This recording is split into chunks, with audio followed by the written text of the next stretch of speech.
tous, merci de nous avoir rejoints pour assister à ce webinaire donc, qui va porter aujourd'hui sur les déchets ménagers assimilés. Donc, ça va être l'occasion de vous présenter les premiers résultats issus des enquêtes collecte 2022 qu'on a menées l'année dernière. Donc, on a constitué tout un jeu d'indicateurs en fait pour pouvoir suivre, comme chaque année, des tendanciels en fait qu'on observe en Normandie et pour pouvoir en sortir des enseignements.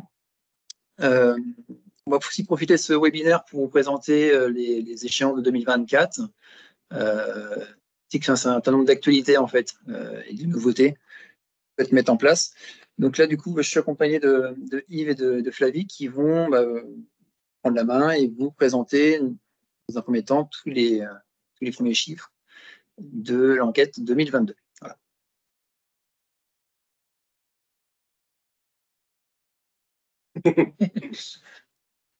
Du coup, avant qu'on s'attelle à la présentation des chiffres clés, quelques rappels. Si jamais vous avez un problème durant la présentation, vous pouvez soit envoyer un mail à Flavie dont l'adresse s'affiche sur votre écran, soit appeler le numéro qui est aussi affiché. Pendant la présentation des chiffres clés, merci de couper les micros surtout. Les caméras, vous pouvez les laisser si vous souhaitez. Ça gênera un peu moins, mais les micros, c'est ça qui pourrait gêner à la rigueur. Si vous avez des questions pendant la présentation, tant à la fois des éléments techniques que pour la suite de cette présentation, n'hésitez pas à poser des questions sur le chat. On relèvera fréquemment les questions à l'écrit. Et si jamais ensuite, dans un second temps de cette même présentation, vous avez des questions qui sont plus faciles à exprimer à l'oral, vous avez un outil sur Teams qui permet de lever la main. Donc, il ne faudra pas hésiter aussi à l'utiliser.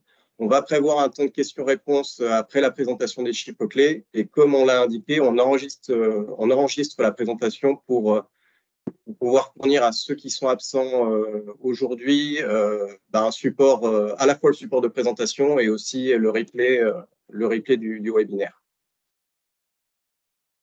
On va donc commencer par la présentation des chiffres clés, les premiers résultats de l'enquête collecte 2022.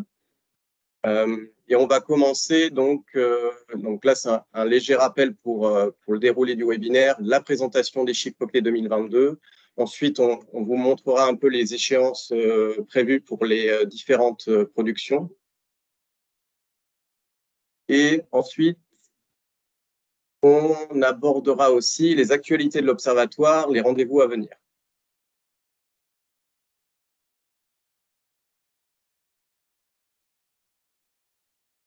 Je vais donc présenter tout d'abord les premiers résultats sur les ordures ménagères résiduelles. 2022, concrètement, c'est une année de forte baisse des tonnages collectés. Entre 2021 et 2022, on a un peu plus de 31 000 tonnes qui ont été collectées en moins par rapport à l'année précédente. En pratique, on a un tonnage qu'on estime pour le moment à 777 000 tonnes collectées sur l'année 2022. Ça correspond à un ratio rapporté à l'habitant INSEE de 233,3 kg. Et si on regarde un peu par rapport à la population DGF, si on prend un peu en compte notamment la fréquentation estivale sur les zones, sur le littoral notamment, on arrive à un ratio de 216,4 kg. Si on regarde un peu par rapport à 2015, c'est quand même près de 100 000 tonnes en moins. On était à 866 000 tonnes en 2015, ce qui correspondait à un ratio INSEE de 260 kg. Et concrètement, la tendance, elle a toujours été dans le même sens. Depuis 2015, on a eu une réduction à chaque fois de 3 à 4 kilos d'année en année, si on regarde de 2015 à 2022. On arrive à 233 kilos en 2022, ce qui fait que sur cette période-là, on a perdu à peu près 30 kilos par habitant, ce qui n'est pas négligeable. Et en pratique, on a quelques différences en fait selon les départements. Si on a une moyenne à l'échelle régionale de 233 kilos, si on regarde un peu département par département, on a quand même une dispersion des résultats. Concrètement, on a des départements sur lesquels on est habitué à avoir des productions vraiment basses. Je pense notamment à la Manche et à l'Orne, qui sont en dessous des 200 kg par habitant INSEE. Et au contraire, on a des départements où les productions sont bien plus importantes. Le Calvados et la Seine-Maritime qui flirtent plutôt avec les 240-250 kg par habitant INSEE. Donc, Calvados, l'écart à la moyenne régionale, c'est plus 5%. Sur la Seine-Maritime, plus 7%. Et inversement, sur la Manche et l'Orne, qui sont des départements sur lesquels on a des productions bien moins élevées, on est à moins 14, moins 17%. On a une production qui baisse sur les OMR. On a aussi une part des OMR dans ce global des DMA qui baisse aussi. On avait une moyenne les OMR en moyenne en 2015 représentaient 38,5% du global des déchets ménagers et assimilés. Et 7 ans plus tard, cette part, on a perdu 4 points. On arrive à une part des OMR qui n'est plus que de 34,5%. Donc, on a une part des déchetteries qui augmente, notamment par le biais, et on va le voir plus tard, par le biais des déchetteries, par le fait qu'on ait de meilleures performances sur les recyclables secs, que ce soit autant le verre que les emballages et papier. Un meilleur tri, des installations comme les déchetteries qui sont de plus en plus sollicitées. Et donc, du coup, on a nécessairement, par conséquent, une part des OMR qui baisse petit à petit. Cette évolution, en fait, elle n'est pas partout la même. On a des milieux, des typologies d'habitats sur lesquels on a eu de plus fortes évolutions que sur d'autres. C'est notamment le cas en milieu rural, où on a des productions qui sont inférieures à 200 kg par habitant INSEE. Et on a eu aussi des évolutions entre 2021 et 2022. On a eu moins 5% sur le milieu rural, de manière générale. On voit à peu près la même tendance sur les collectivités à typologie mixte. Et à l'inverse, on a des baisses qui sont un peu moindres en milieu urbain et en milieu touristique. Alors, touristique, on est à moins 3% entre 21 et 22, moins 1% sur l'urbain. Des évolutions un peu moindres, mais qui toutefois qui suivent quand même la tendance générale. Si on regarde dans le détail, on a 2 graphiques en bas.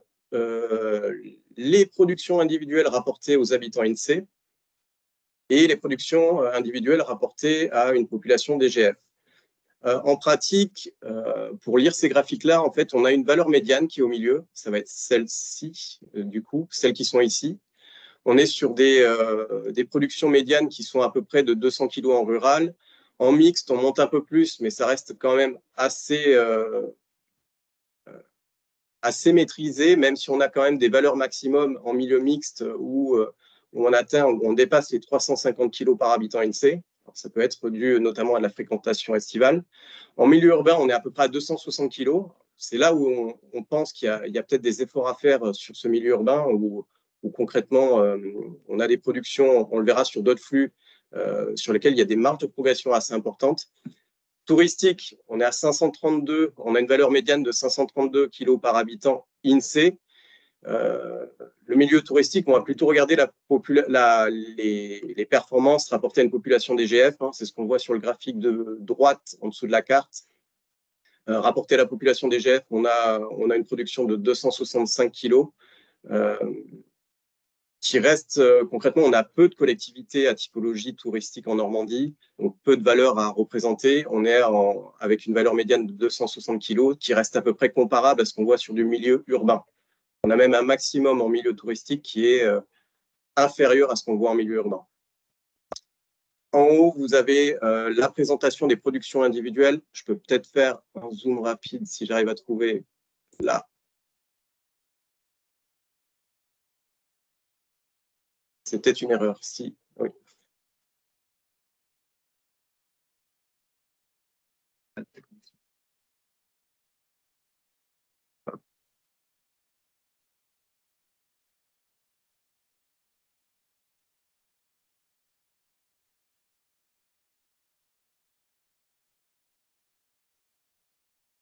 Alors, c'est bon, pardon, on a retrouvé l'écran. Je ne vais pas faire de zoom sur la carte. Cette carte, c'est une carte qui présente les productions individuelles rapportées à la population INSEE. On voit qu'on a tout un secteur en fait situé entre la Manche et le haut de l'Orne, enfin le nord de l'Orne et le sud du Calvados, où on a des productions qui sont inférieures à 175 kg par habitant. Donc on a vraiment, c'est là où se regroupent en fait les collectivités les plus performantes, entre guillemets, en termes de production d'ordures ménagères résiduelles.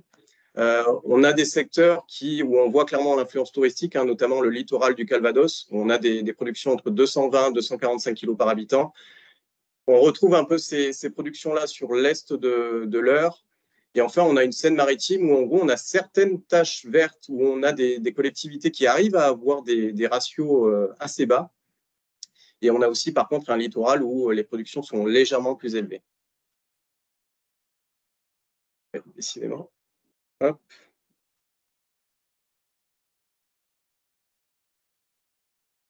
On passe à la diapo suivante.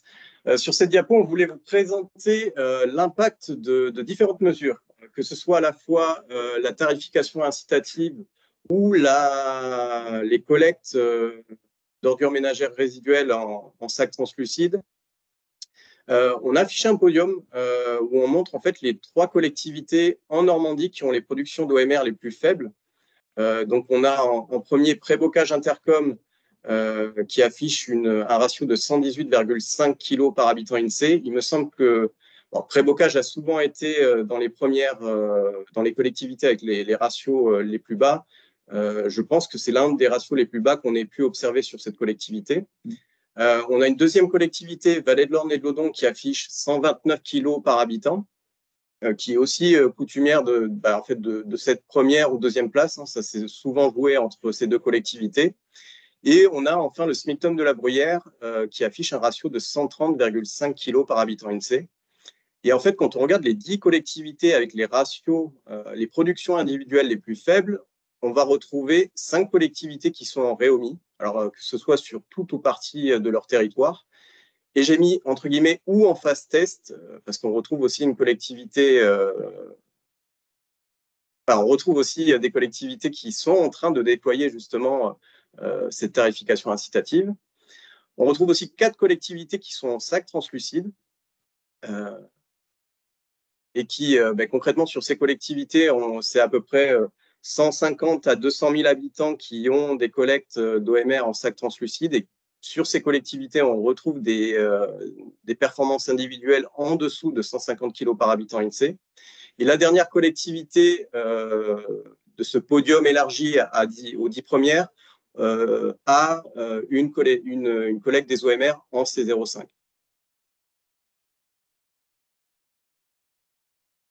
En pratique, je voulais aussi signaler du coup le cas de la CA Saint-Lô-Aglo, qui en 2022, pour l'année 2022, était en phase test pour sa Réomie. Concrètement, le seul fait d'avoir cette phase test a fait baisser de moins 26% sa production individuelle sur cette année 2022. Sur le graphique en bas à gauche, vous avez un petit comparatif des performances des collectivités qui sont en TI sur la gauche et celles qui n'ont pas ce mode de financement. La valeur médiane pour ces collectivités en TI, c'est 136 kg par habitant DGF, quand sur les autres collectivités, on a un ratio qui est bien plus élevé, hein, 208 kg par habitant DGF. Un rappel, l'ADEME a publié un bilan des collectivités en tarification incitative. C'est une publication qui a été rendue publique, il me semble, le mois dernier. Je vous invite à la consulter. Il y a des éléments assez intéressants sur ces collectivités-là, sur l'évolution de leur performance, la tarification incitative mise en place. Et concrètement, on a un ratio aujourd'hui qui est de 233 kg en Normandie, mais je voulais vous montrer aussi qu'on a une marge de progression qui est assez importante. Quand on regarde un peu les autres régions françaises, on a l'exemple des Pays de la Loire, de Bourgogne, Franche-Comté ou de la Bretagne, qui atteignent des ratios qui nous semblent un peu assez difficiles comme ça de prime abord à atteindre, mais on est sur du 166 kg, 190 kg. On a nos voisins bretons à 190, nos autres voisins Centre-Val de Loire à 211. Donc, on a une marge de progression qui est encore assez importante au regard de des performances de nos voisins. Donc, il y a diverses mesures qui peuvent permettre d'atteindre ces chiffres-là. Hein, on a notamment les Pays de la Loire et Bourgogne-Franche-Comté, sur lesquels on a beaucoup de collectivités en tarification incitative, ça peut faire partie des solutions. On a aussi évoqué du coup le cas des collectivités qui sont SAC translucide. Ça peut être aussi une solution pour atteindre ces ratios-là. Sur le traitement, en 2022, on a encore à peu près 28% des OMR qui restent enfouis. Si on regarde un peu le graphique, 28% pour l'enfouissement, 68% pour l'incinération avec valorisation énergétique. C'est un traitement qui est en grande partie local. On a à peu près 96% des OMR qui sont traités en Normandie. On exporte un peu plus de 30 000 tonnes chez nos voisins. Alors, on va exporter vers des UVE, 3 UVE qui sont Pontmain, Le Mans et Mainvilliers. Si on regarde un peu la tendance depuis 2015, en fait, la part de l'enfouissement a légèrement augmenté. On a pris 1 point entre 2015 et 2022. Mais en valeur absolue, on enfouit quand même moins d'ordures ménagères résiduelles. Hein. On enfouit 15 000 tonnes de moins par rapport à 2015. La récente évolution, le fait qu'on ait un peu plus recours à l'enfouissement, c'est dû malheureusement à la fermeture d'un des 2 TMB sur la région. Et du coup, les collectivités n'ont eu que d'autres solutions que d'avoir recours à de l'enfouissement pour compenser la perte de cette installation. Donc, on est quand même sur une tendance à moins avoir recours à l'enfouissement, un peu plus de valorisation énergétique. La problématique qui se pose, c'est concrètement, c'est le fait qu'on a des UVE qui sont saturés depuis plusieurs années. Et à moins de baisser notre production, il est assez difficile de pouvoir continuer à traiter localement ce gisement-là.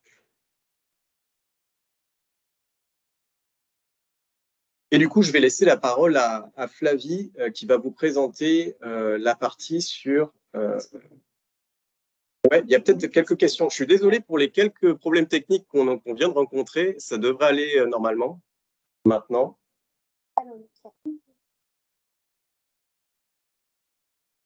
Été fait avec les habitants DGF. Alors, Madame Jean, je ne sais pas si vous voulez prendre la parole pour préciser le graphique concerné.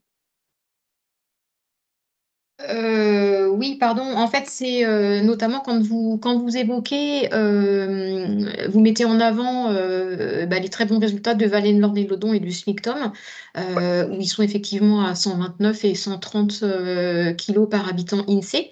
Est-ce que ce calcul et cette comparaison a été faite en habitant DGF? Parce que nous, au niveau du PLP-DMA, on a effectivement fait l'exercice dans le cadre du diagnostic pour le renouvellement de notre programme. Et on se rend compte que si on ramène les chiffres en habitant DGF, eh bien, finalement, ces performances se retrouvent quand même… alors, elles sont toujours très, très bonnes, mais c'est plus aussi significatif et aussi marquant que ça. Voilà. Donc, en fait, à la suite du Covid, on se rend compte qu'on a quand même une migration, entre guillemets, des populations, vers les communes du littoral, vers d'autres communes qui pénalisent grandement ces communes qui voient leur population DGF énormément augmenter.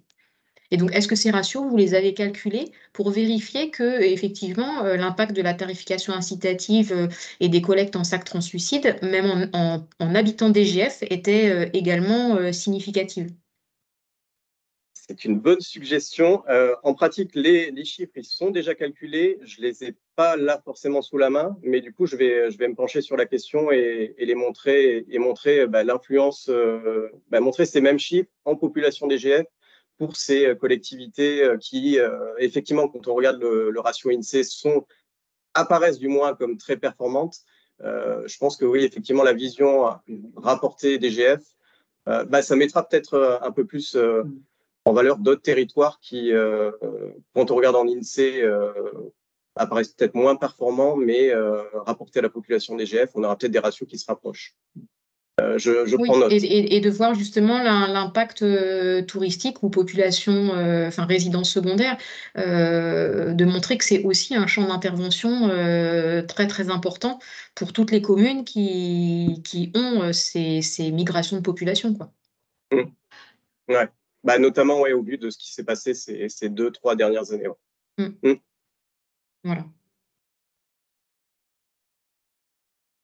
Je vais donc passer la parole à Flavie qui va vous présenter la partie sur les recyclables. Alors, je ne sais pas si on m'entend bien, si je parle assez fort.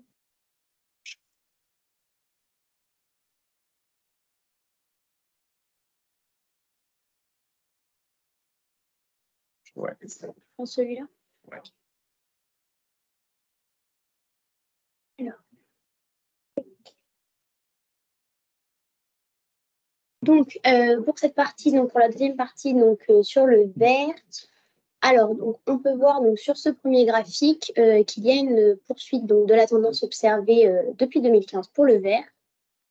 En effet, on peut voir que la production individuelle de verre a donc augmenté en passant de 32,2 kg par habitant INSEE à 36,7 kg par habitant INSEE depuis de 2015 à 2022.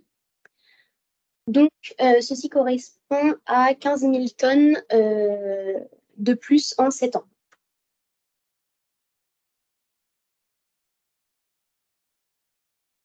Donc, donc à droite, on peut voir également que on peut donc constater une grande disparité des performances entre les départements. On peut voir notamment que la Manche et le Calvados, qui sont des départements touristiques, ont une production individuelle qui est d'environ entre 40 et 50 kg par habitant INSEE pour la production individuelle de verre. Contrairement à d'autres départements plutôt ruraux, comme l'Eure, qui est à environ 30 kg par habitant INSEE.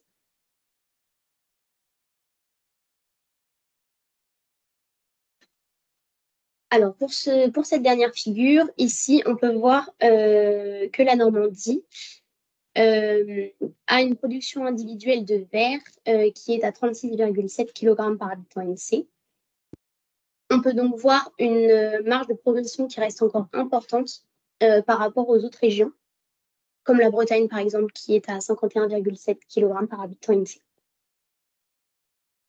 Donc, ceci montre donc que la production individuelle de verre a certes augmenté, mais qu'il reste encore une forte marge de progression.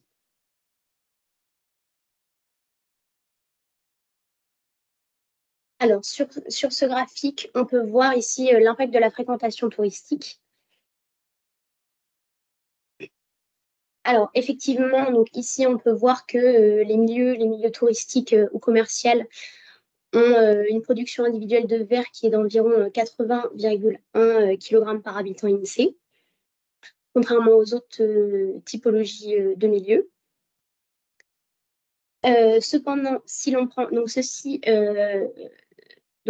ici on prend en compte donc la population INSEE, et sur ce deuxième graphique, on prend justement la population DGF en compte. Et ici, on peut voir que la production individuelle de verre en milieu touristique n'est pas si élevée que ça au final, et qu'elle est assez similaire au final au milieu rural et mixte. Ces deux figures montrent également que les performances en milieu urbain sont à améliorer. Car en effet, on se retrouve donc en population INSEE à 32,9 kg par habitant INSEE et en population DGF à 31,6 kg par habitant DGF.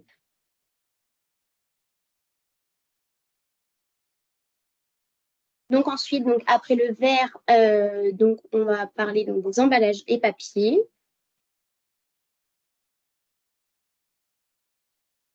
Donc ici, on peut voir, donc, tout comme le verre, une augmentation des quantités collectées. Donc effectivement, là, on voit qu'entre 2015 et 2022, on est passé de 46,5 kg par habitant INSEE à 55,9 kg par habitant INSEE. Soit on a gagné donc 31 000 tonnes en 7 ans, à peu près. Cette augmentation est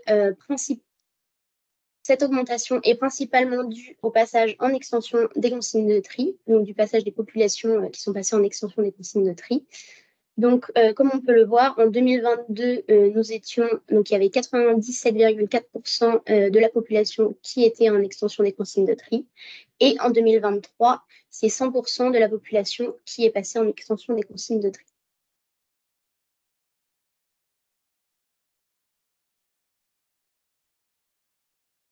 Et si on regarde à l'échelle départementale, ici, on peut voir que la production individuelle d'emballage et de papier collecté, d'emballage et de papier, donc, et donc, il y a de meilleures performances pour le Calvados et la Manche, avec environ 60 kg par habitant INSEE. Contrairement en Seine-Maritime et dans l'Orne, par exemple, où nous sommes à environ 50 kg par habitant INSEE.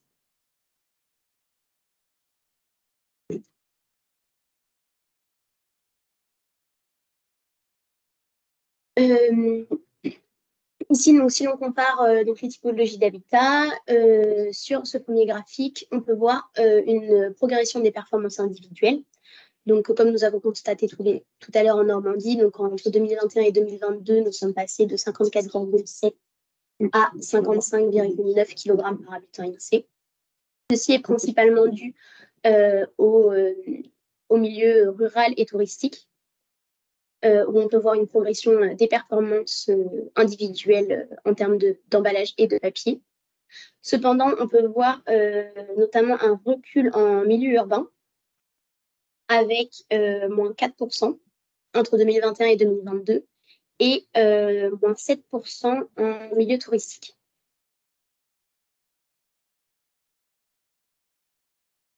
Donc sur la carte, on peut voir encore une fois qu'il y a des disparités entre les collectivités, donc par exemple les collectivités littorales du Calvados et de la Manche, par rapport à d'autres collectivités, par exemple de l'Eure ou en Seine-Maritime. Donc par ailleurs, Citeo a lancé des caractérisations sur les OMR et ils avaient notamment estimé qu'il restait environ 59 kg par habitant d'emballage et de papier dans les OMR.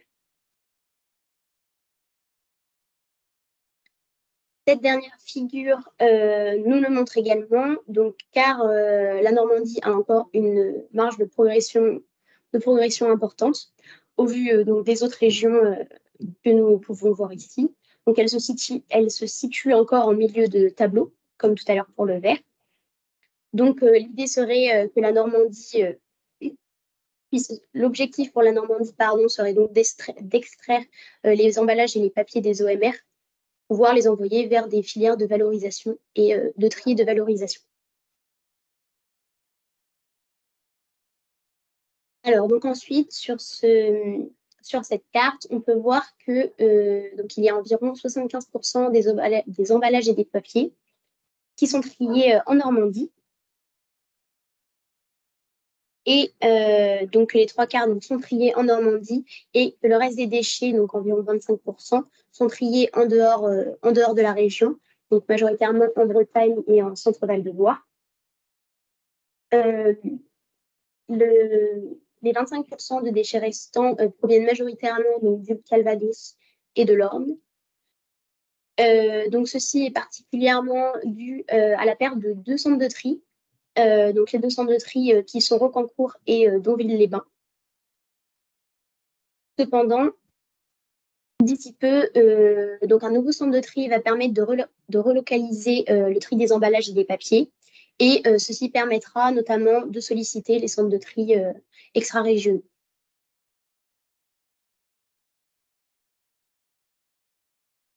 Par ailleurs, donc, comme nous avons pu le constater, donc, les quantités collectées augmentent au fur et à mesure des années, comme nous pouvons le voir sur ce graphique de 2015 à 2022.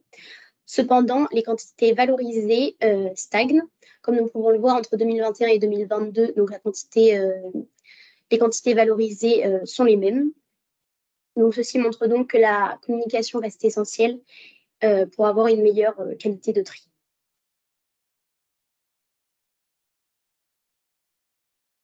Et Après, du coup, cette partie sur les emballages et papier et sur le verre, on va passer à la collecte en déchetterie.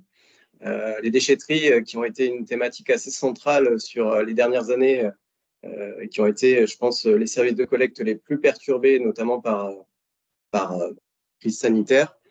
On va donc évoquer les chiffres 2022 sur les collectes en déchetterie. Des sites essentiels, hein, puisqu'ils accueillent presque près de la moitié des déchets ménagers et assimilés.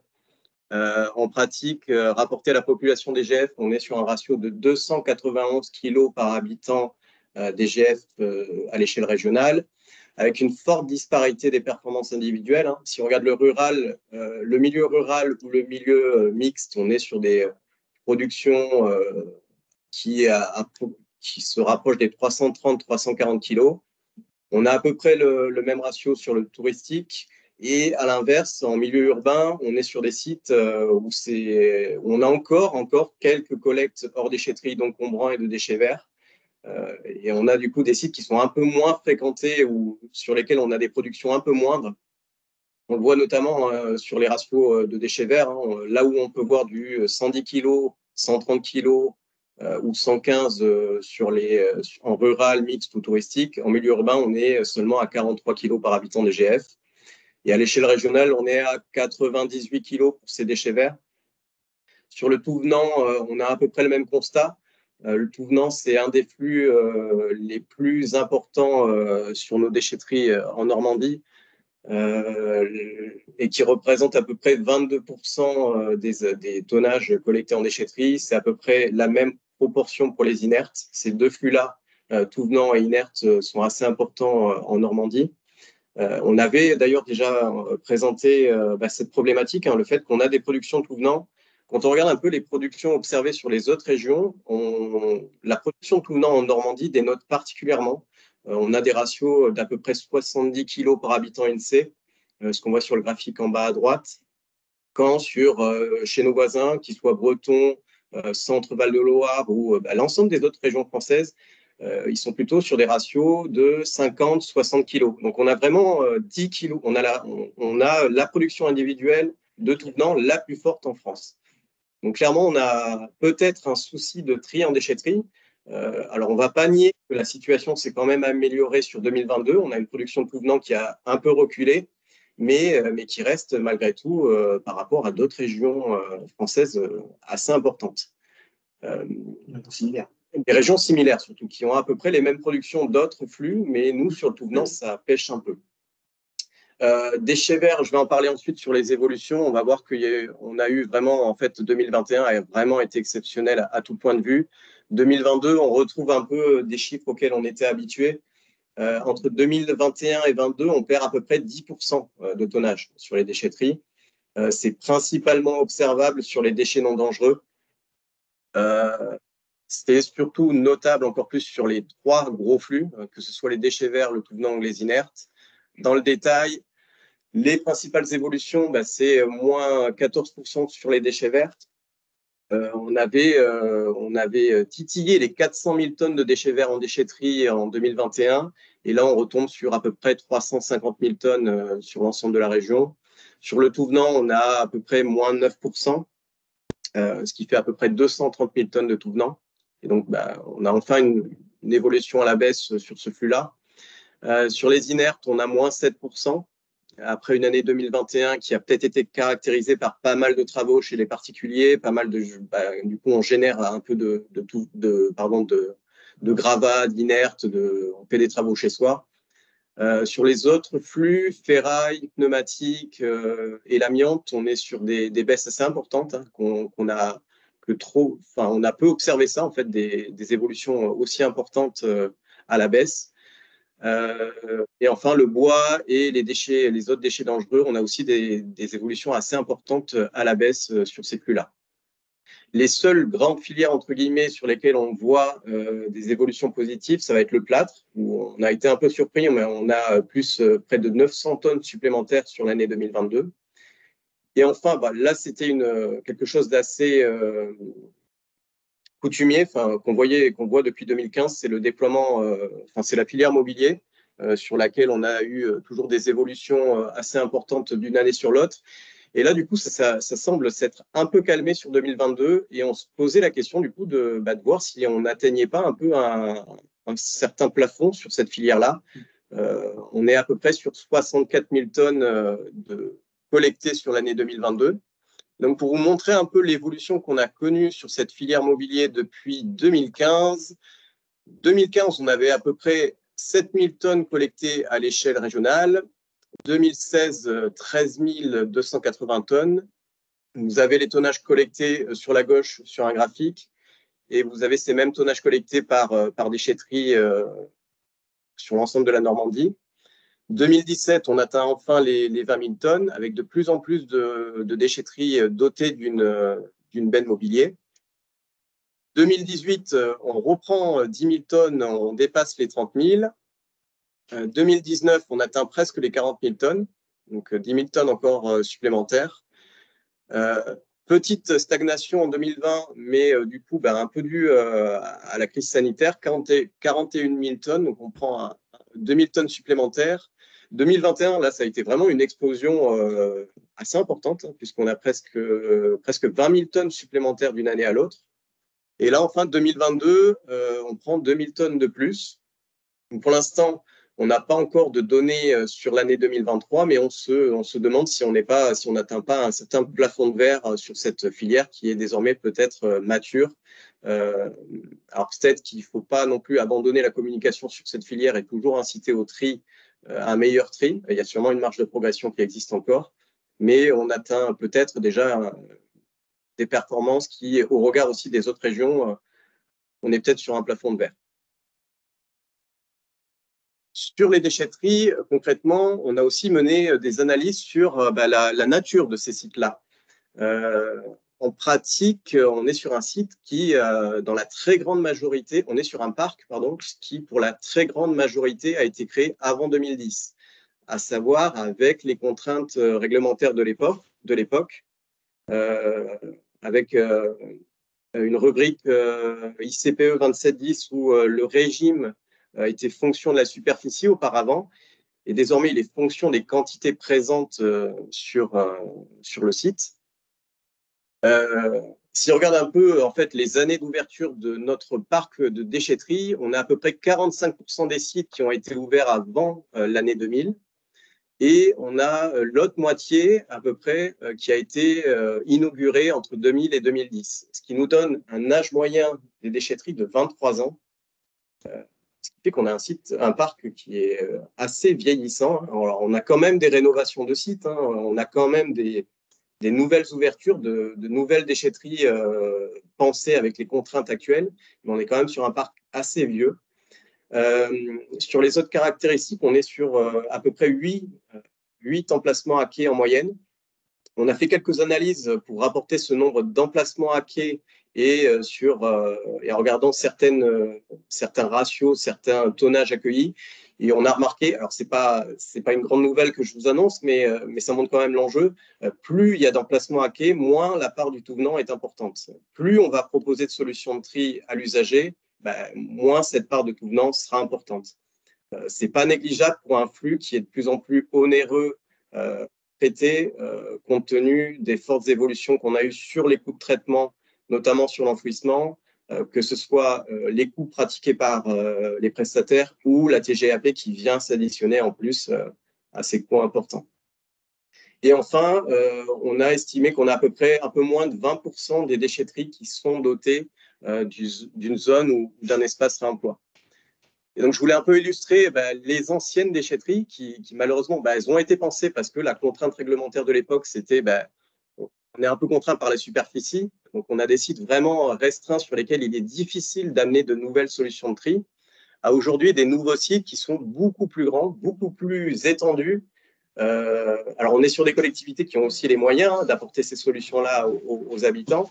Je ne dis pas que la solution est réplicable partout, mais ça montre que les contraintes réglementaires de l'époque ont vraiment fait qu'on a des sites sur lesquels il est maintenant difficile d'adapter les solutions de tri proposées à des sites maintenant où ça a été pensé dès le début pour pouvoir offrir un maximum de solutions de tri et surtout de meilleures performances de valorisation.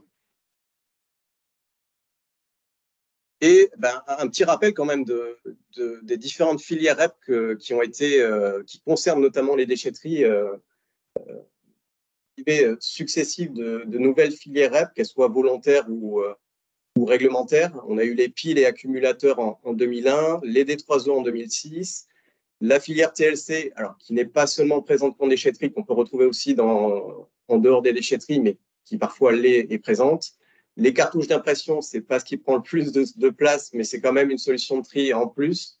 L'ameublement qu'on vient d'évoquer, les produits chimiques, les bouteilles de gaz. Et enfin, on a eu vraiment une nouvelle salve là en 2022 avec les jouets, les articles de bricolage et de jardinage, les articles de sport et de loisirs, pour lesquels il faut avoir de la place pour accueillir ces nouvelles filières et pouvoir proposer cette solution de tri aux usagers.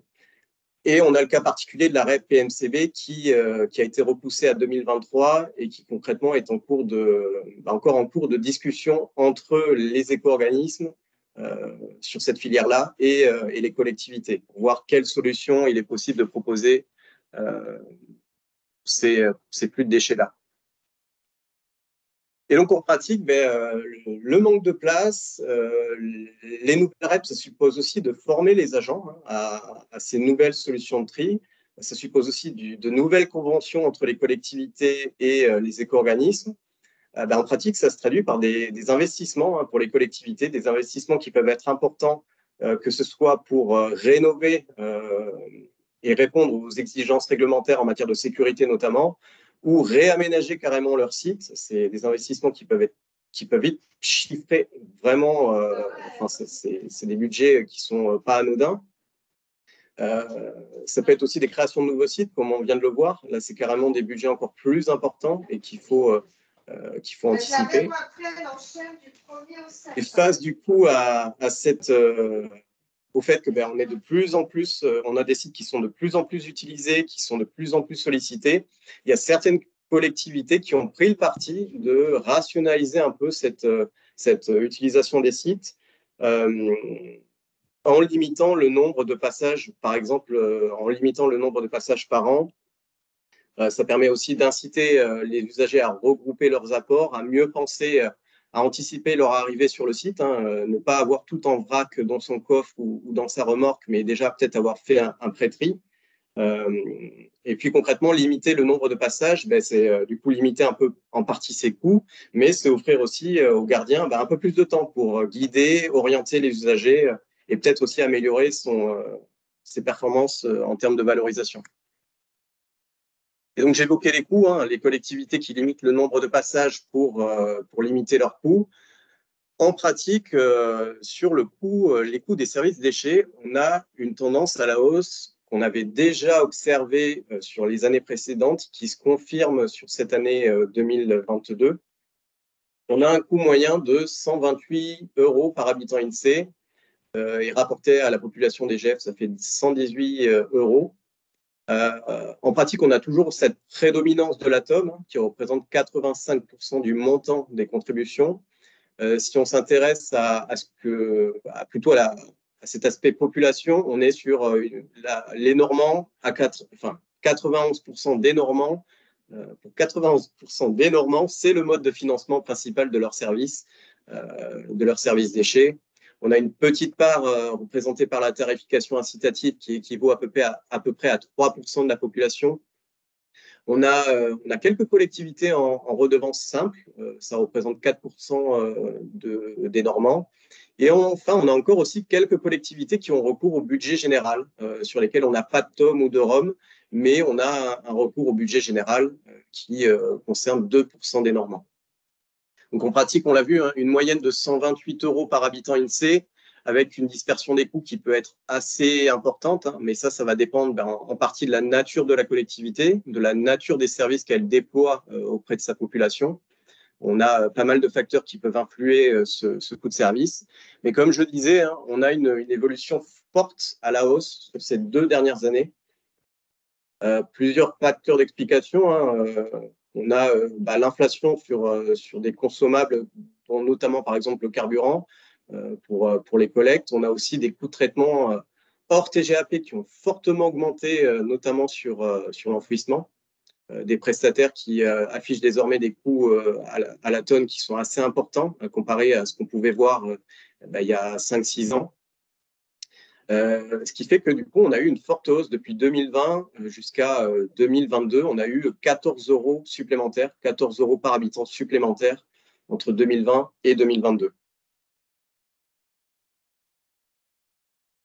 Et en pratique, du coup, on souhaitait rappeler un peu à l'ensemble des collectivités normandes qu'on pêche encore un peu sur le remplissage des matrices. En 2022, on est à 41% des collectivités normandes qui ont une matrice 2022 validée. Et du coup, la carte montre bien qu'on a un léger retard par rapport à l'ensemble des régions françaises, hein, à l'exception de l'Île-de-France, qui affiche à peu près le même score, entre guillemets. On a un peu de retard sur ces matrices-là. Et donc, on souhaitait rappeler qu'il y a un accompagnement qui est en cours, hein, pour former ou assister au remplissage de ces matrices, dans le cadre d'une mission qui associe les cabinets LCMAI, Calia Conseil et Biomasse Normandie. On souhaitait rappeler que cet accompagnement permet soit de former de nouveaux, des techniciens qui viennent d'arriver sur la collectivité ou qui sont peut-être anciens mais qui n'ont jamais eu à apprendre cette méthodologie. On souhaitait rappeler que c'est quand même un outil qui peut être fort utile pour suivre un peu ces services, le coût de ces services. C'est un outil qui permet aussi de comparer ses coûts à ceux de ses voisins, à ceux de collectivités qui vous ressemblent. Et ça peut aussi servir à communiquer. En pratique, c'est des chiffres qu'on peut présenter dans des rapports sur la qualité et le prix du service de gestion des déchets. Ça permet aussi de montrer à l'habitant ou à l'usager de son service, tel flux coûte tant par tonne ou par habitant. Tel service, par exemple, de collecte au porte-à-porte des déchets verts coûte, combien ça coûte combien coûte la gestion de nos déchets en pratique. Et de mettre vraiment des chiffres, des données derrière ces services-là, qui parfois, des coûts qui sont parfois ignorés totalement par la population. C'est important de rappeler que derrière, il y a des coûts pour la collectivité. En synthèse, si on fait un peu un bilan de cette année 2022, on est sur à peu près 2 250 000 tonnes de déchets ménagers et assimilés collectés. Ça nous donne un ratio de 676 kg par habitant INSEE. Donc, on a une baisse par rapport à l'année précédente, une baisse à peu près de moins 6% entre 2021 et 2022. Si on regarde depuis 2015, en fait, on avait réussi à baisser jusqu'à 672 kg en 2019. L'année 2020, elle est vraiment atypique pour les raisons qu'on connaît. On était arrivé à 652 kg par habitant INSEE. On avait notamment perdu pas mal sur les apports de déchets occasionnels en déchetterie. On avait une production de déchets verts qui était un peu moindre sur cette année-là. 2021, on s'en rappelle, on est parti très très fort, très vite, très haut, 718 kg par habitant, avec notamment une forte utilisation, forte sollicitation des déchetteries, notamment sur les déchets occasionnels, mais aussi sur les déchets verts. On était arrivé à 152 kg de déchets verts, déchetterie et hors déchetterie mélangés. 2022, on retrouve une tendance un peu plus raisonnable. Comme on l'a évoqué, la production d'OMR baisse d'année en année. On peut plutôt se satisfaire de cette baisse du ratio OMR. Sur la collecte sélective, on prend un peu chaque année. On est à 93 kilos. Tout en rappelant, du coup, c'est bien de collecter en soi, c'est bien de capter ce gisement-là, mais il faut s'assurer de sa qualité et faire en sorte que le refus de tri, à défaut de baisser, au moins qu'il arrête d'augmenter, parce qu'on était plutôt sur une tendance à la hausse sur cette part du refus de tri. Sur les déchets occasionnels et les déchets verts, comme on l'a rappelé, en soi, on offre des solutions de tri à l'habitant, mais il faut arriver à avoir un parc de déchetterie qui soit adapté aux nouveaux enjeux et aux nouvelles filières REP qui viennent de débarquer et qu'il va falloir réussir à accueillir sur des sites et sur un parc vieillissant. Et enfin, sur les déchets dangereux, on n'a pas d'évolution qui soit remarquable, entre guillemets. Donc, ce qu'on peut dire, c'est qu'on attend un peu de voir ce que va donner l'année 2023, voir si on repart sur une tendance à la baisse. Il faut l'espérer, parce que l'objectif, c'est quand même de baisser cette production globale. Et enfin, les principaux constats, c'était ce que je viens d'énoncer. Hein. On baisse la production d'OMR, on a des déchets verts dont la production baisse, et l'importance du parc de déchetterie. En ce qui concerne le taux de valorisation matière, il s'établit en 2022 à 46,1%. Il est en baisse par rapport à l'année 2021, mais concrètement, c'est explicable partie par la baisse des quantités de déchets verts collectés. En Normandie, on a cette particularité d'avoir énormément de déchets verts. On les composte, mais ça permet de concourir à avoir un bon taux de valorisation matière. Mais malheureusement, quand les quantités baissent, du coup, notre performance de valorisation matière baisse aussi en conséquence. On fait mieux en termes de recyclage et de réemploi, mais la baisse des quantités de déchets verts annule un peu ce mieux. On peut toutefois se réjouir d'une chose, c'est la baisse des quantités de déchets non dangereux, non inertes qui sont envoyés en stockage. Si on reprend un peu l'historique, en 2015, on avait à peu près 450 000 tonnes de déchets non dangereux, non inertes enfouis. Et là, 2022, on est à 367 180. Donc, on a eu, à part le malheureux épisode de 2021 où on a beaucoup enfoui parce qu'on a eu quelques soucis sur certaines installations.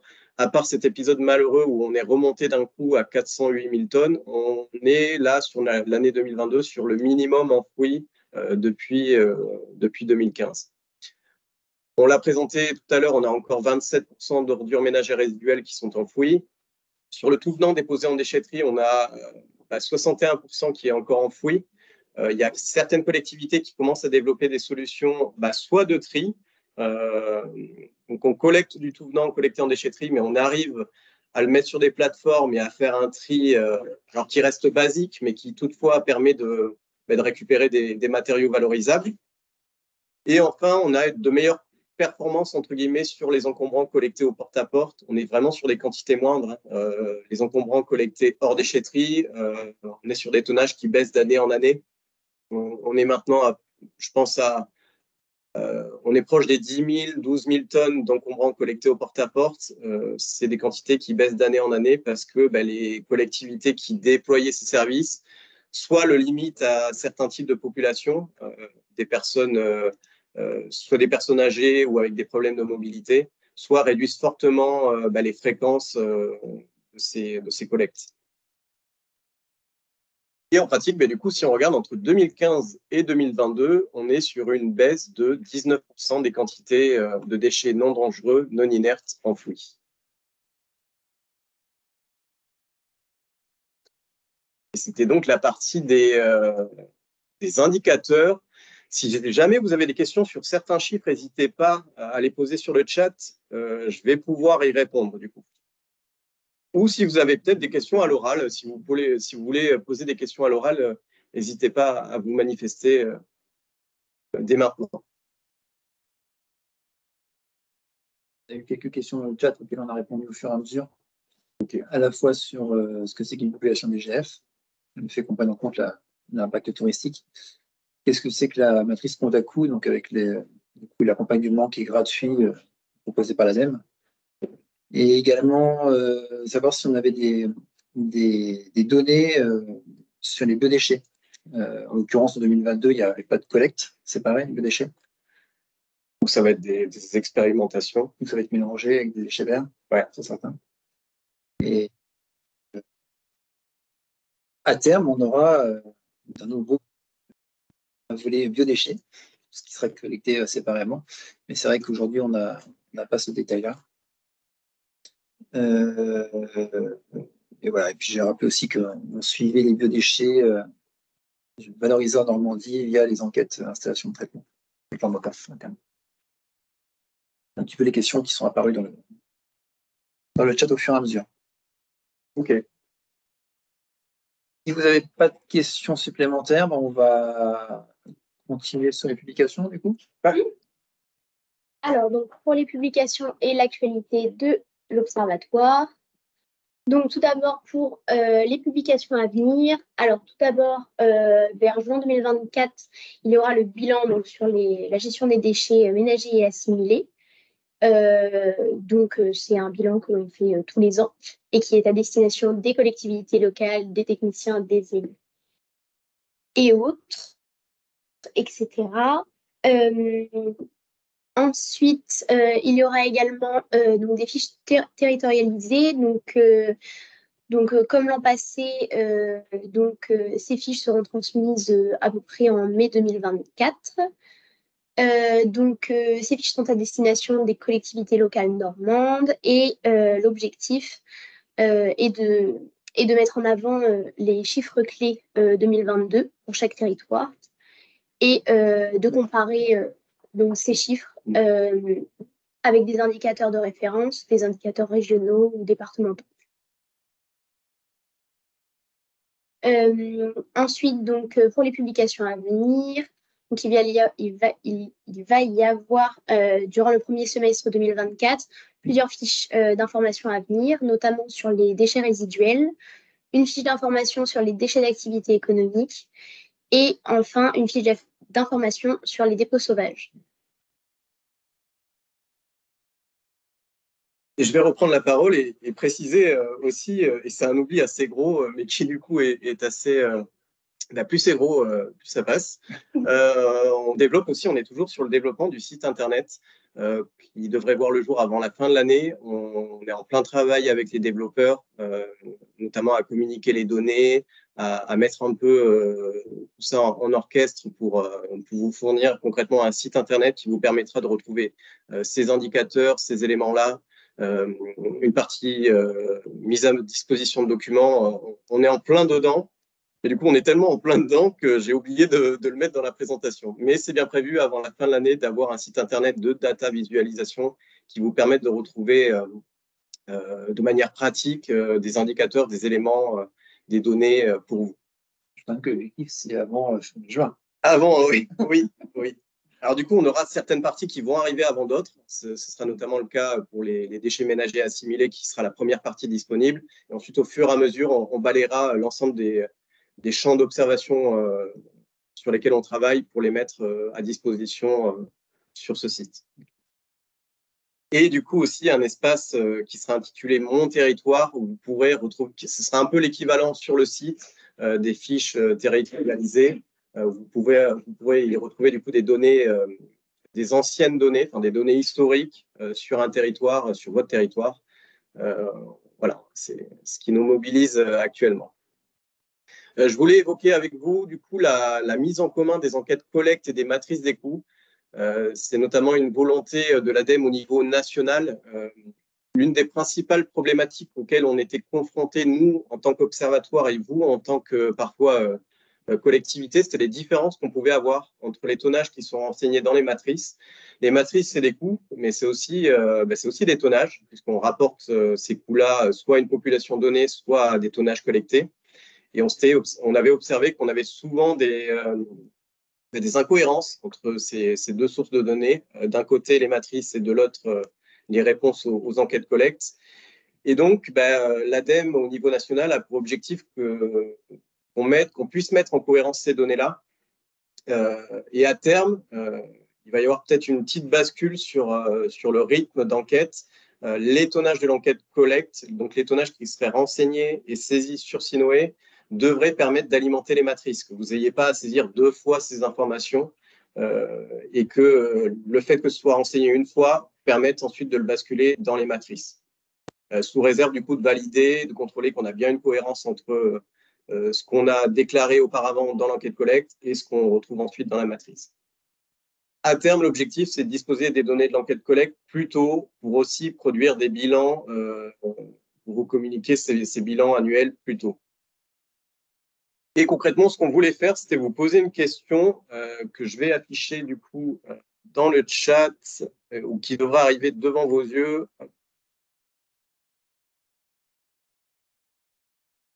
Ouais. Alors, du coup, ça va consister en fait en 2 questions.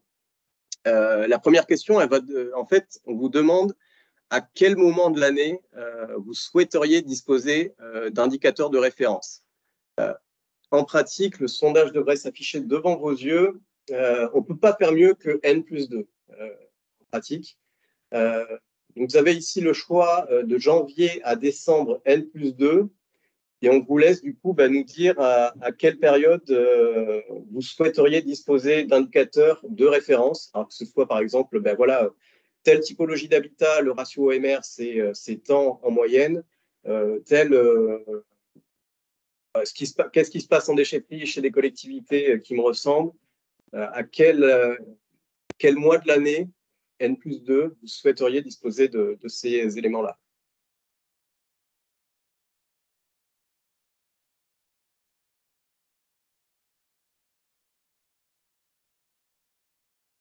Alors.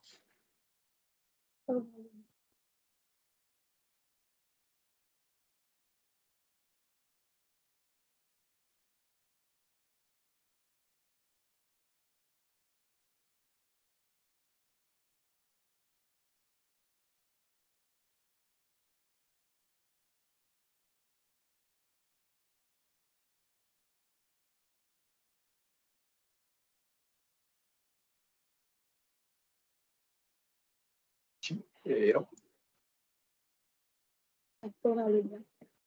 alors, le lien, sinon, est-ce qu'il est dans la discussion? Oui, normalement, il est là. Alors, normalement, vous pouvez le retrouver dans la discussion.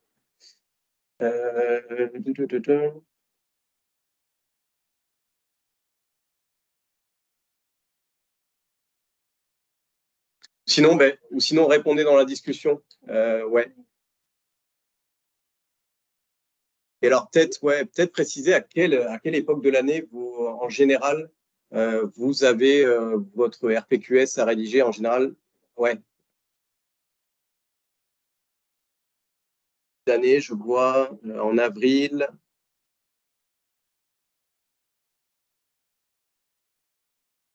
Donc, on est plutôt sur du début d'année, premier trimestre. En majorité, ça va être février. Et alors, du coup, ma question, elle n'était pas vraiment innocente, parce qu'on a une deuxième question. Alors, je vais arrêter sur cette première question et passer à la deuxième. Hop. Est-ce que ça affiche bien, du coup? Alors, vous pouvez déjà accéder à la deuxième question, il me semble. Et certains ont déjà répondu. Alors, du coup, la deuxième question, de votre côté, quel est le moment le plus favorable pour répondre aux enquêtes collectes de l'Observatoire? On a l'habitude, nous, de lancer les enquêtes en mi-mars, début avril. Et concrètement, on s'aperçoit qu'on a une majorité des réponses on a une part des réponses avant l'été. On a une période un peu creuse durant les vacances, ce qui est normal en soi. Et enfin, on a la dernière partie de l'année entre septembre ou décembre où on galère un peu à rassembler des données. Et parfois, malheureusement, on a des données qui arrivent trop tard, malheureusement, et qui nous contraignent, en fait, qui nous retardent un peu pour la production du bilan et des premiers indicateurs.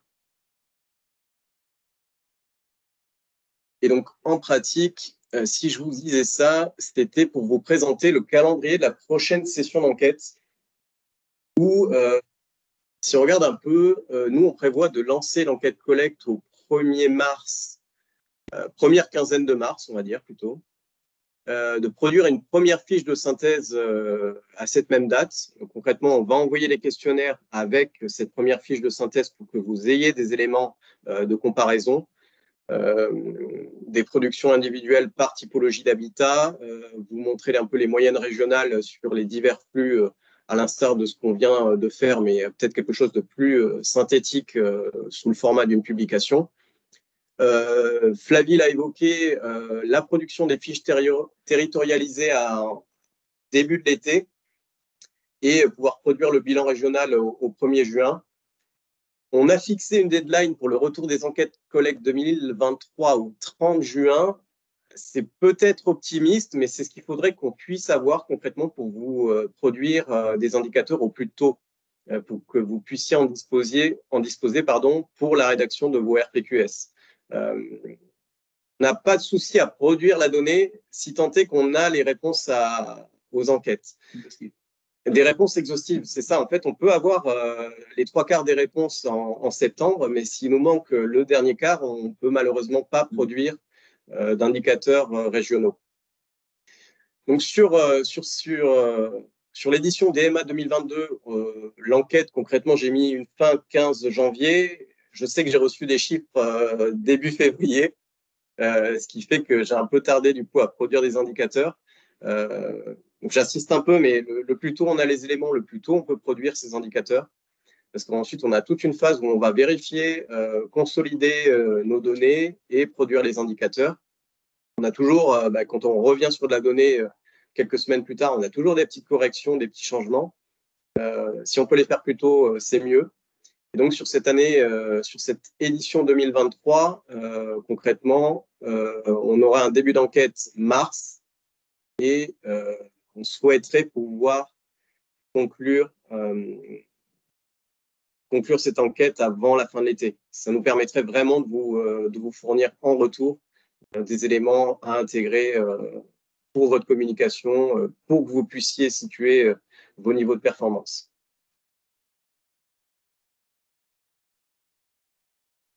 Et on passe maintenant à la partie animation du territoire. Il y a peut-être des questions, effectivement.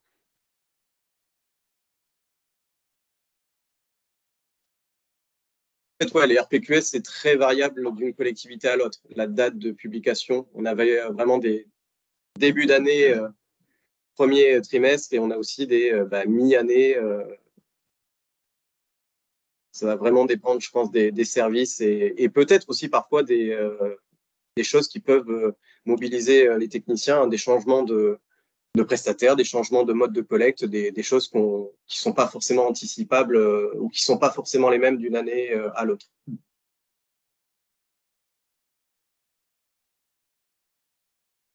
Ouais. Ok, bon, du coup, on va passer à la dernière partie. Donc, une partie sur l'animation du territoire et notamment des actualités. Dans un premier temps, on voulait vous faire part en fait du enquêtes qui ont été lancées ou qui vont être lancées sur les biodéchets, sur le déploiement du tri à la source des biodéchets, donc soit à l'échelle nationale.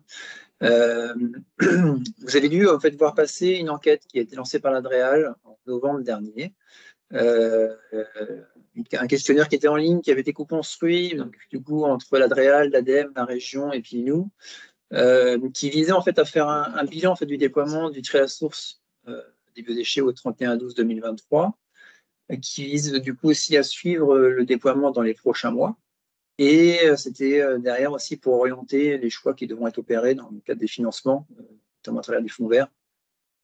Donc c'était voilà, une enquête qui visait à couvrir un petit peu tous ces champs.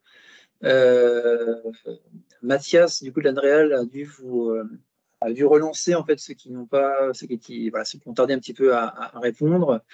Donc il a fait une dernière relance début février.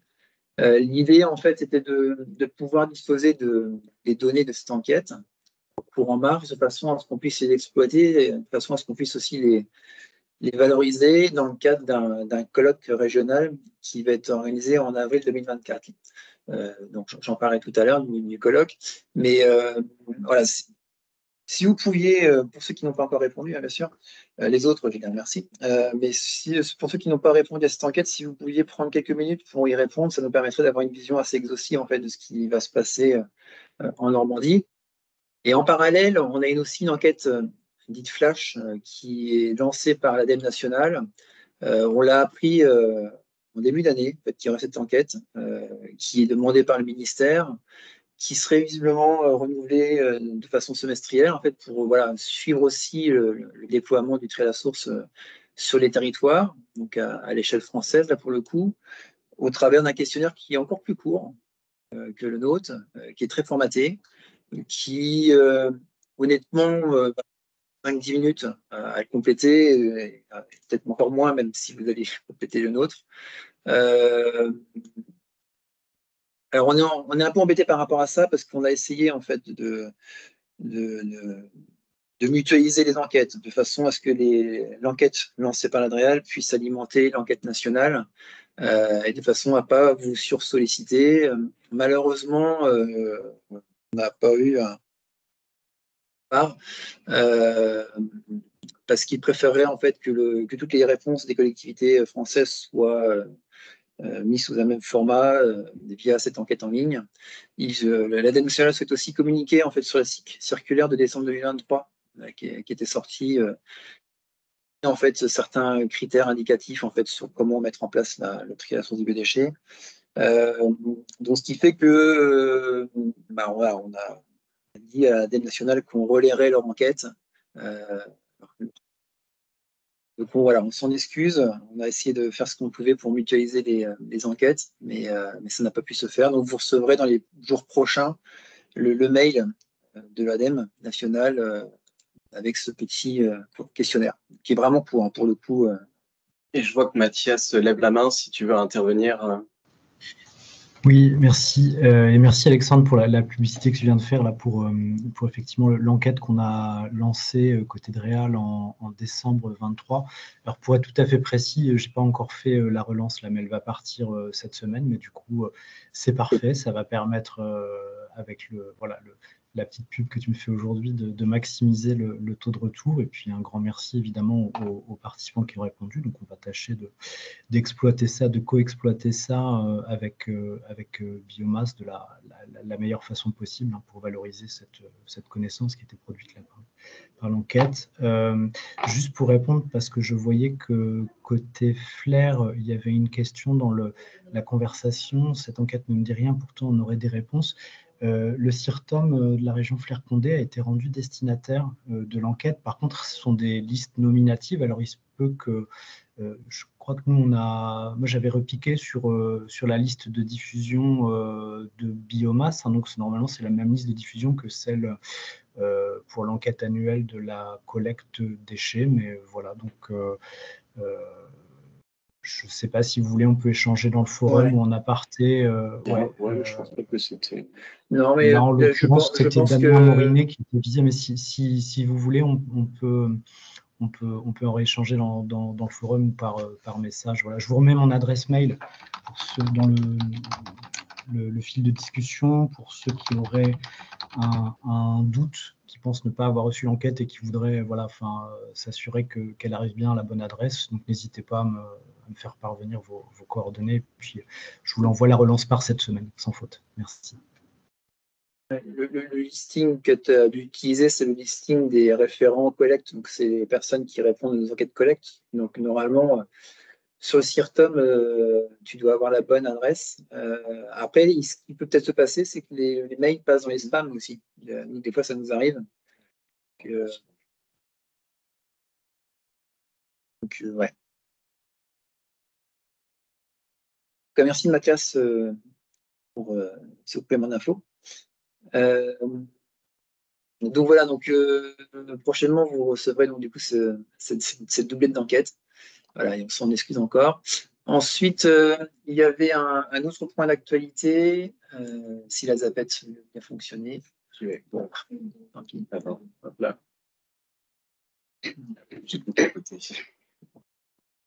Un autre point d'actualité, c'est aussi toujours dans l'idée de vouloir solliciter les collectivités locales, parce qu'on sait que voilà, vous êtes quand même pris aussi par le quotidien. Vous avez le métier, c'est pas forcément que de remplir des enquêtes. On essaye aussi de travailler avec les éco-organismes de façon à pouvoir disposer de parts, d'autant que pour certains, pas les nommer, mais certains vous demandent aussi de compléter des enquêtes qui sont assez lourdes et qui sont assez riches en données. Et donc, du coup, dans ce cadre-là, en fait, la région est plutôt fortement mobilisée en Normandie. On a cette chance, hein, ce n'est pas le cas partout.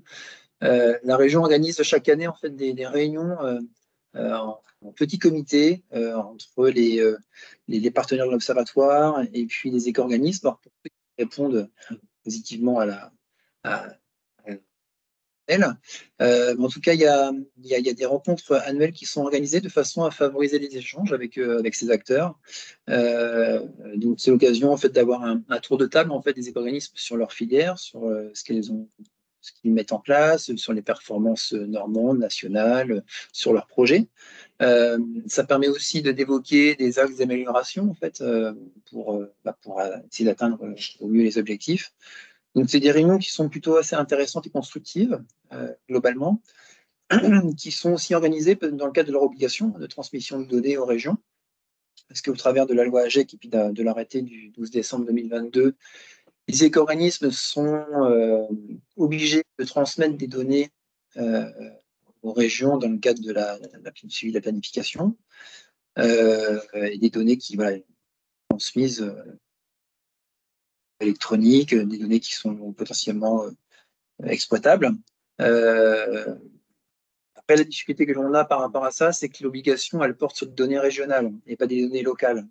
Donc, ce qui fait que on a une difficulté en fait, à obtenir la donnée individualisée, collectivité par collectivité, auprès des éco-organismes qui peuvent entre guillemets, se réfugier derrière la confidentialité de la donnée, ce que je peux comprendre. Après, qu'on arrive à essayer de lever ce frein et qu'on arrive aussi à accorder nos violons en termes de timing de remontée d'informations, ce qui n'est pas évident aujourd'hui, mais voilà, c'est des choses qui avancent malgré tout. Donc, ce qui fait que peut-être qu'à terme, on pourra imaginer avoir une remontée de l'information en direct de ces éco-organismes. Pour au moins présent, c'est pas possible. Pour l'instant, on est encore obligé de devoir vous interroger également sur ces filières. Mais bon, on ne perd pas espoir, on espère que ça va évoluer dans les prochains mois. Une petite nouveauté aussi une petite nouveauté en fait que l'on a inscrit dans la nouvelle convention de l'Observatoire, programme d'animation du coup de 3 ans là, qui court entre 2023 et 2026. On a prévu d'organiser des groupes d'échange à destination des collectivités locales. Alors, ce n'est pas des groupes de travail, c'est vraiment des groupes d'échange. L'idée, en fait, c'est d'essayer de favoriser les échanges avec les collectivités, pour transmettre de l'information, réfléchir ensemble, partager des retours, d'expériences, pour reprendre de la hauteur sur les services qui sont mis en place, sortir en gros la tête de l'eau, concrètement. Ce serait l'occasion, en fait, à chaque technicien de pouvoir se caler un temps, de discuter avec les collectivités voisines, de voir ce qui se fait ailleurs, de poser des questions, derrière de revenir avec toute cette nouvelle connaissance et de pouvoir dupliquer les meilleurs retours d'expérience sur son territoire, en tout cas les proposer à ses élus. L'idée, c'est vraiment de favoriser en fait le relais d'information aussi auprès des acteurs locaux. Nous, en tant qu'animateurs en fait, de ces groupes d'échange, ça nous permettra d'avoir peut-être encore plus de grains à moudre, plus de connaissances sur les territoires, de façon à pouvoir orienter des acteurs locaux qui nous poseraient des questions sur qui fait quoi en Normandie. Voilà, avec ces groupes d'échange, ça nous permettrait de savoir parfaitement où on est chaque collectivité et pour pouvoir orienter plus facilement les gens. Ce serait aussi l'occasion de pouvoir peut-être faciliter l'utilisation des données et des indicateurs de l'observatoire. On pourrait voir que l'on a, peut-être aussi discuter de nouveaux indicateurs, c'est des indicateurs qui n'existent pas et qui pourraient être imaginés à terme. Donc au départ, c'est vraiment pour répondre à un besoin qui avait été exprimé par plusieurs collectivités, le fait de pouvoir se caler des temps, en fait, d'échanger avec les voisins sur différentes thématiques. C'est vraiment que ces réunions ne soient pas descendantes, en fait. Enfin, là, ce webinaire, alors c'est un format webinaire en plus, donc du coup, c'est forcément descendant. On vous présente des données, des indicateurs, des conclusions. Vous posez des questions dans le chat, on y répond. Donc, c'est très descendant. Là, l'idée de ces groupes d'échange, c'est vraiment qu'il y ait une participation active des participants. L'idée, voilà, c'est pas seulement transmettre de l'information qui vienne que de biomasse. Au contraire, en fait, notre souhait, ce serait qu'on vous propose des thématiques au départ pour lancer un petit peu l'initiative, mais derrière, que ce soit vous, en tant que collectivité, qui posiez des thématiques à aborder dans ces groupes d'échange, de façon à ce que vous puissiez, du coup, sortir de ces réunions avec voilà, ayant des réponses à vos questions, quoi. Ou vous puissiez, au contraire, proposer un retour d'expérience, en fait, qui pourrait être utile aux autres collectivités. C'est vraiment comme ça qu'on l'imagine, en fait, ce groupe, ces nouveaux groupes d'échange. L'idée, ce serait de faire des réunions peut-être départementales. Là-dessus, on n'est pas encore bien calé, mais on voyait bien des réunions départementales, en fait, avec les collectivités qui connaissent plutôt bien, normalement. Et ça peut être aussi à l'échelle de syndicats de traitement, hein, pour le coup, où les collectivités se connaissent très bien. Donc ça, ce découpage, il reste encore à poser, mais ce qui serait bien, ce serait que ce soit des réunions en présentiel pour que voilà, qu'on puisse vraiment échanger. La visio, ça ne permet pas, à mon sens, ce genre de choses. Qu'il y en ait 2 à 3 par an, en fait, qui soient organisés. En tout cas, c'est ce qu'on a prévu dans notre convention. Qu'il y ait systématiquement au moins un animateur de l'observatoire, en fait, pour pouvoir du coup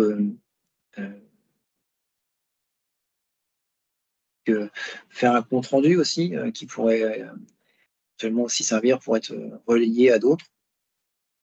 Donc voilà, donc le format en fait reste encore à bien définir, hein, sur le format qui permettra de faire des échanges. Donc il sera peut-être différent d'une réunion sur l'autre. On peut imaginer différentes façons d'animer des ateliers, d'animer ces réunions. Ça, c'est des choses qu'il faut qu'on travaille chez nous. Mais voilà, sachez que c'est une idée qui normalement a vocation à vous aider. Et il est envisagé de le faire en avril, mais voilà, le temps passe vite. Donc ce sera sur le second trimestre de l'année, là, les premières réunions, donc soit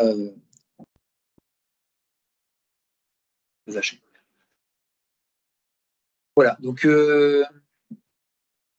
on a fait un sondage en fait pour que vous puissiez du coup sur des premières propositions de thématiques vous positionner et peut-être orienter donc le choix.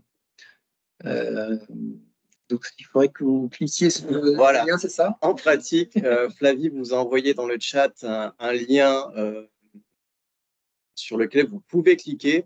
Vous allez vous retrouver sur une page internet où concrètement, vous allez retrouver une dizaine de thématiques qu'on a réidentifiées, des thématiques comme outils, support de communication, mise en place d'une tarification incitative, compagnie. Alors, je vais l'afficher carrément, ce sera plus simple.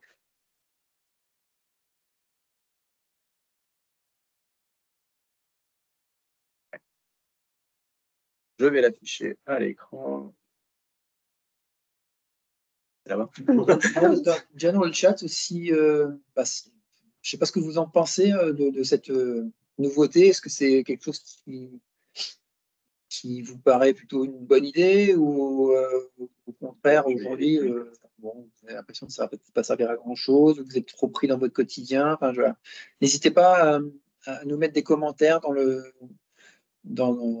chat, soit pour conforter l'idée ou soit pour nous dire on n'a pas le temps. On pêche un petit peu où on va complètement. Et du coup, en pratique, pour vous expliquer le fonctionnement, donc vous allez retrouver les différentes thématiques qu'on a préidentifiées. Je vois que pas mal de personnes ont commencé à voter, donc j'imagine que vous avez compris le concept. Vous avez une vingtaine de points. Vous avez une vingtaine de points, 20 points à répartir sur les sujets. Et donc, on vous laisse cliquer selon les thématiques qui vous intéressent le plus, celles dont vous souhaitez parler entre techniciens. On fait cette première salve auprès de vous ici pendant ce webinaire. On va élargir aux techniciens qui ne sont pas là aujourd'hui, qui n'ont pas pu se rendre disponibles. On va élargir un peu le cercle des répondants à ce sondage pour qu'on puisse déjà avoir une première idée des sujets qui vous passionnent, entre guillemets, le plus, ou ceux dont vous avez envie de discuter avec vos homologues au sein de votre collectivité. Là, déjà, à première vue, je vois que les outils support de communication ressortent un peu, la production de déchets verts, la gestion des déchets assimilés issus des non-ménages qui semblent aussi ressortir, la production de déchets résiduels. Donc, on vous laisse participer à ce petit classement et on élargira ensuite auprès de qui on aura envoyé ce sondage-là. Les médiations de réponse, elles se font automatiquement. Alors ouais, il y a rien à valider. Vous mettez juste vos points sur les différentes thématiques qui vous intéressent. Vous n'avez rien à valider, juste à mettre les points. Si jamais vous êtes trompé, vous en avez mis trop et finalement vous avez changé d'avis, vous pouvez les retirer et les réappliquer à d'autres thématiques. Mais rien à valider. Voilà. Et oui, si jamais vous avez d'autres propositions ou des choses qui vous intéresseraient, que vous souhaiteriez voir abordées entre techniciens, n'hésitez pas à le mettre dans le chat, on pourra potentiellement le rajouter. Ça pourra faire partie des choses qu'on pourra évoquer aussi.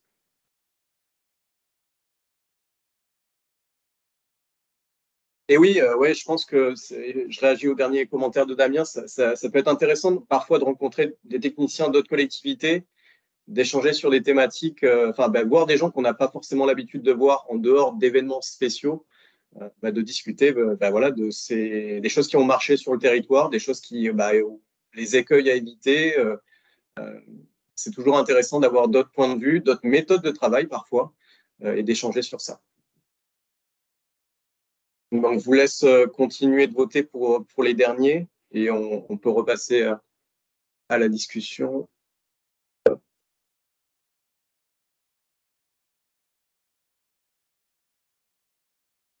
Ça, ok. Et donc, du coup, pour finir, donc on avait mis des rendez-vous auxquels l'observatoire soit associé, soit organise en fait l'événement. C'était la séance à vos agendas. On organise du coup un webinaire dans le cadre du réseau RAR, donc le réseau des agences régionales de l'énergie et de l'environnement. Le webinaire RAID 11 qui va porter sur les déchets de bois. On l'a vachement intitulé les déchets de bois, une ressource convoitée. Donc, ça sera du coup organisé par Biomasse le 21 mars 2024. Donc, vous n'avez pas encore reçu de pub parce que la pub n'est pas complètement. Ça va partir cette semaine via le RAR. Et je pense qu'on relaiera aussi auprès de tout le monde les invitations. L'idée de ce webinaire, en fait, ce sera notamment de valoriser les travaux de l'Observatoire dans le cadre des AMI, SI urbaine et Impact, qui avait pour vocation en fait, à trouver des solutions pour mieux capter le gisement de déchets de bois et de façon à le valoriser localement. AMI qui aussi derrière, c'est un AMI qui avait été conduit donc à l'échelle de la Normandie et de la région de France. Ces conclusions avaient été élargies au nord de la France, à tout le nord France, et qui a amené aussi l'ADEME nationale, du coup, à lancer une étude nationale, pour le coup, sur le déchet de bois, qui est aujourd'hui, du coup, orchestrée par Biomasse et par d'autres bureaux d'études. Donc voilà, On va organiser ce webinaire donc, sur les déchets de bois, le 21 mars 2024. Il y a aussi une journée biodéchets, donc du coup, qui est organisée aussi par l'ADEME, la région, l'ADREAL et Biomasse, qui sera organisée le 11 avril 2024 à Gouviers. Donc là, je spoil un petit peu la publicité qui sera faite très prochainement par la région Normandie. J'en dis pas plus. Mais en tout cas, il y a, parce que je ne veux pas non plus spoiler, mais en tout cas, il y a une journée qui va être très intéressante sur les biodéchets, qui va être organisée très prochainement. Après, à moins que, Émilie, tu veuilles en dire 2 mots. Il va partir aujourd'hui ou demain, le Save the Date, normalement. Non, bah, en fait, il y aura 2 tables rondes le matin. Enfin, l'idée, c'est vraiment d'aborder tous les freins rencontrés par les collectivités sur les différentes solutions qui sont mises en place. Il y aura des retours d'expérience, des animations. On va parler de la communication aussi. Donc voilà, je pense qu'on aborde quand même une multitude de sujets sur la thématique très à source des biodéchets. Et vous aurez très prochainement le Save the Date. C'est super. Un autre événement à noter dans vos agendas, c'est la tenue des 4e assises régionales de l'économie circulaire qui seront organisées le 20 juin 2024 à Rouen. Donc, événement organisé par l'ADEME, la région et l'ADREAL. Donc, nous, on va y participer en cadre de l'observatoire. On va animer un atelier. Je ne sais pas encore lequel, mais en tout cas, on va participer dans ce cadre-là. Donc voilà, notez aussi le 20 juin 2024, les assises régionales de la culture. Et enfin, on voulait vous faire part aussi d'un projet d'événement que l'on a qui est en cours de constitution, un événement qui serait dédié à la filière des 3E, qui sera envisagé en septembre sur la région de Fécamp. C'est un matinée observatoire qui va s'élargir sur potentiellement une visite d'installation. Donc, un peu comme les formats anciennement matinée observatoire, d'avoir des chiffres clés normands, d'avoir une vision en fait de comment sont gérés les D3E en Normandie, où vont ces déchets, d'avoir des retours d'expérience. Mettre aussi en avant la place du remploi sur cette filière, la réparation et l'obsolescence sont aussi programmées. Donc c'est un événement avec l'appui de la région Normandie, qui sera aussi organisé avec les éco-organismes, forcément. Donc voilà, donc les idées sont là, le programme n'est pas encore fait, qui reste c'est en bonne voie. Et l'après-midi, ce qu'on envisage de faire, c'est d'aller visiter les installations de Morphosys et de WeCycling.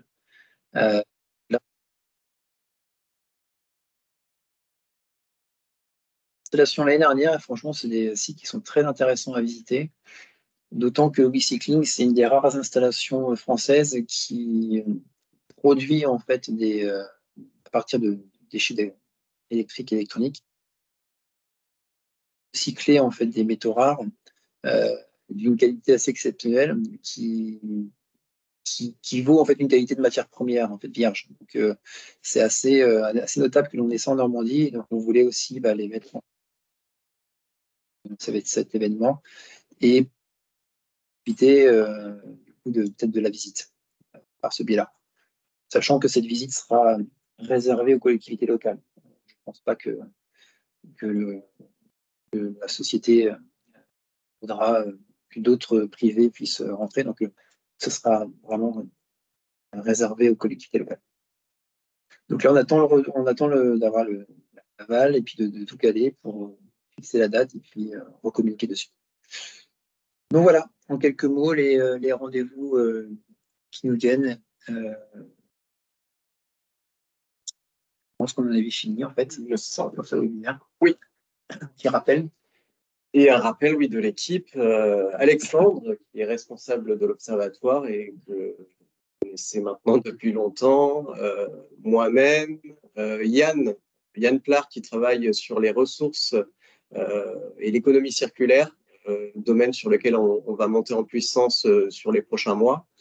Et enfin, Firmin et Flavie qui nous ont rejoints, qui sont les nouveaux de l'équipe. Firmin qui travaille sur les thématiques déchets dangereux et installation de traitement. Et Flavie qui a assuré une partie de la présentation aujourd'hui, qui travaille aussi sur les déchets d'activité économique et qui a travaillé aussi sur l'enquête collecte 2022. Donc, voilà, on a eu un renfort de l'équipe avec Yann qui est arrivé il y a un peu plus longtemps, Firmin et Flavie qui sont arrivés un peu plus récemment. Mais on est là, du coup, c'est une slide qui est aussi là pour rappeler qu'on est là pour répondre à vos questions. Si vous avez un besoin de retour d'expérience, un besoin d'indicateurs, un besoin de contact, n'hésitez pas en fait à nous solliciter, à nous poser des questions.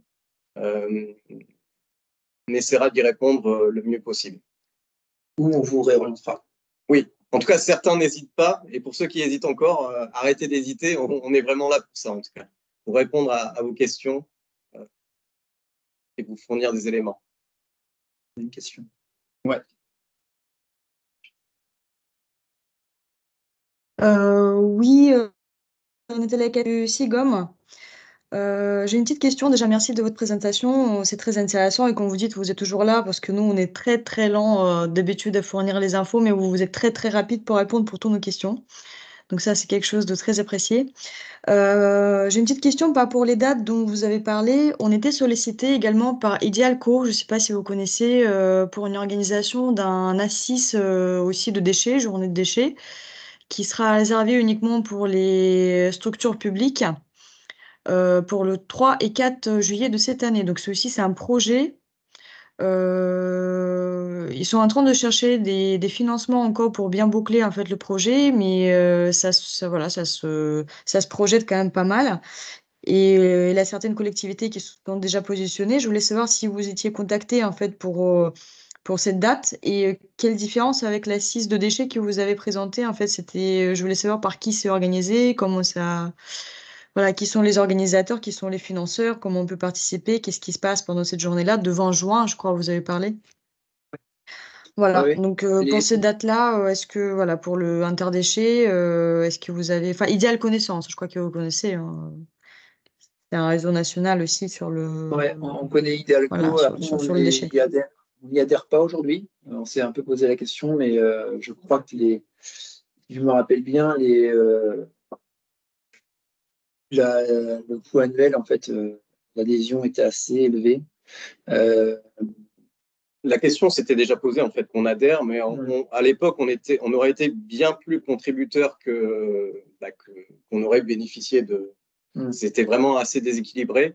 Je sais qu'ils organisent pas mal de journées, d'après-midi ou de demi-journée où ils échangent pas mal. Il faut intervenir pas mal d'intervenants, de techniciens pour des partages de retours d'expérience. Mais là, pour le coup, non, on n'a pas été sollicité sur cette thématique-là en tout cas. Non, cette date-là, non, je ne l'avais pas en tête. Après, les assises régionales et communes circulaires, c'est vraiment quelque chose qui est différent, hein, qui est organisé région ADEME. C'est pas Idealco. Du coup, c'est l'ADEME qui organise ça, c'est ça? Le 20 juin, c'est l'ADEME qui organise ça. C'est région et ADEME, et peut-être derrière, alors je ne sais pas trop si Mathis en a beaucoup, mais oui, c'est ADEME région, c'est sûr. Je peux peut-être essayer de compléter. Alors sur l'événement Idealco, j'en ai entendu parler de façon tout à fait incidente, hein. Alors c'est quelque chose en fait ce sont des assises plutôt d'envergure nationale et organisées donc par on va dire plutôt d'initiatives privées et à destination de membres adhérents. Je pense que c'est quelque chose d'intéressant de ce que j'avais entendu dire les premières assises de cette nature-là qui avaient eu lieu, je crois, dans le sud de la France, sur Montpellier, sur Toulouse, avaient visiblement il y avait eu des retours plutôt intéressants. Après, c'est pas le même réseau et c'est pas, enfin, nous par exemple, on n'y est pas directement associé. C'est vraiment une autre démarche que celle du 20 juin. Le 20 juin, s'agissant donc des assises normandes de l'économie circulaire, là, vous avez un événement d'envergure régionale organisé par les pilotes à l'échelle régionale de la stratégie sur l'économie circulaire. Donc l'ADEME, la région et l'Adréal y participent, mais plus généralement les services de l'État. Et ça sera très chouette, venez-y en nombre, parce que je pense que ça va être un bel événement. Alors cette année, on le fera, il va être organisé autour de la thématique du plastique, donc une thématique peut-être un peu plus resserrée et un peu moins large que d'autres années, mais en même temps une thématique qui nous a paru essentielle, parce que très transversale et d'actualité brûlante.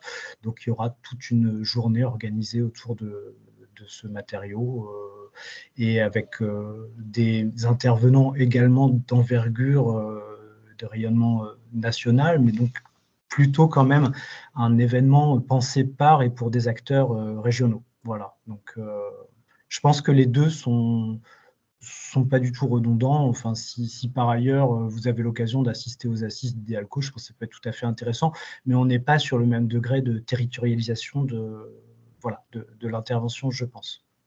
Vous n'y trouverez pas la même chose. Moi, je veux bien juste compléter très rapidement ce que Mathias vient de dire. En fait, je sais que Séverine a été sollicitée par rapport à l'organisation justement à Rouen le 3 et 4 juillet.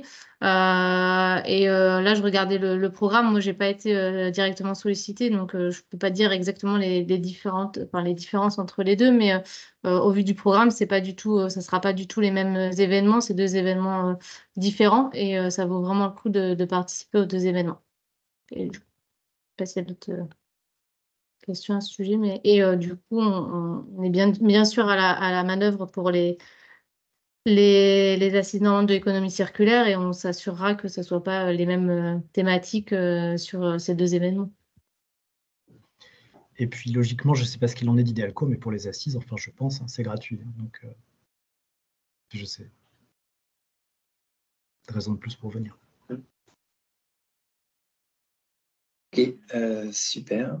Je ne sais pas s'il y avait d'autres questions.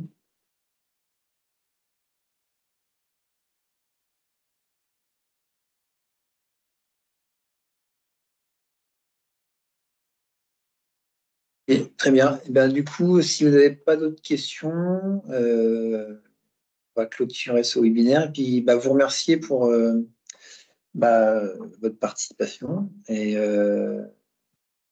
votre participation aussi d'une façon générale à la vie de l'Observatoire, parce que s'il n'y avait pas de collectivité pour répondre à nos questions, pas d'acteurs pour nous poser des questions, l'Observatoire n'aurait pas de vocation maintenant.